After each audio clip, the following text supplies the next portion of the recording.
kita mendengarkan kisah penciptaan langit dan bumi beserta isinya. Kita mendengarkan dengan indah bagaimana Allah menciptakan manusia dan ia melihat manusia sungguh amat baik. Ia menciptakan manusia secitra dengannya, serupa dengan Allah. Artinya apa? Manusia itu istimewa, manusia itu unik, manusia itu berharga dan bermartabat. Sekaligus karena ia diciptakan dari tanah, ia adalah makhluk yang rapuh dan terbatas. Ia jatuh dalam dosa. Tetapi saudara-saudari yang terkasih, sekali lagi saya katakan, meskipun manusia jatuh ke dalam dosa, setelah ia menciptakan manusia, ia tidak meninggalkan manusia. Allah tidak meninggalkan umatnya. Justru Allah memelihara manusia dengan rahmat dan kasih-Nya. Ia senantiasa membebaskan manusia dari penderitaan dan dari dosa. Pengalaman bangsa Israel di tanah Mesir, mereka yang hidup dalam siksaan Raja Firaun, mereka dibebaskan oleh Allah. Allah mengutus Musa kepada Israel supaya membawa Israel keluar dari Mesir. Allah membebaskan Israel dari Mesir.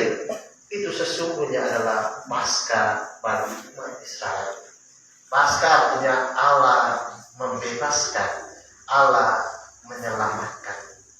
Maka dari itu saudara-saudari yang terkasih, dengan karya besar yang Allah berikan kepada Israel, pada akhirnya Allah memberikan putranya sendiri sebagai kurban penebus bagi manusia. Para nabi bernubuat tentang seorang Mesias yang akan membebaskan Israel, dan Mesias sejati itu adalah Kristus sendiri.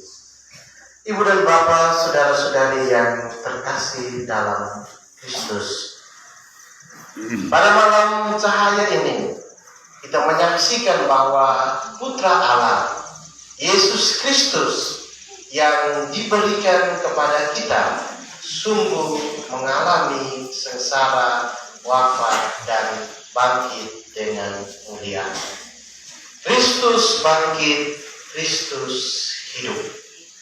Dan Ia yang hidup senantiasa menghendaki agar kita hidup di dalam kasih dan kebangkitannya.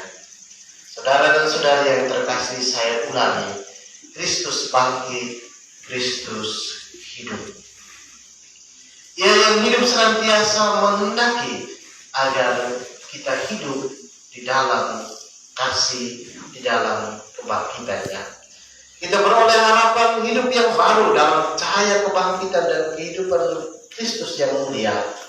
Santo Paulus dalam suratnya kepada jemaat di Roma, ia katakan demikian, Kristus telah dibangkitkan dari orang mati dan tidak akan mati lagi.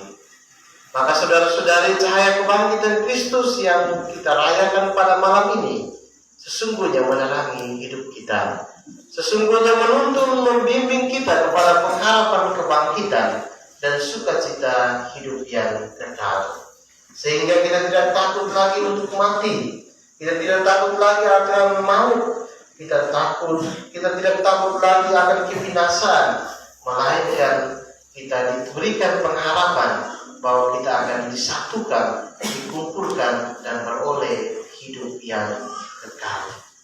Saudara-saudari yang terkasih dalam Kristus, Kristus bangkit, Kristus hidup. Mari kita berfokus pada bacaan Injil Lukas hari ini tentang perempuan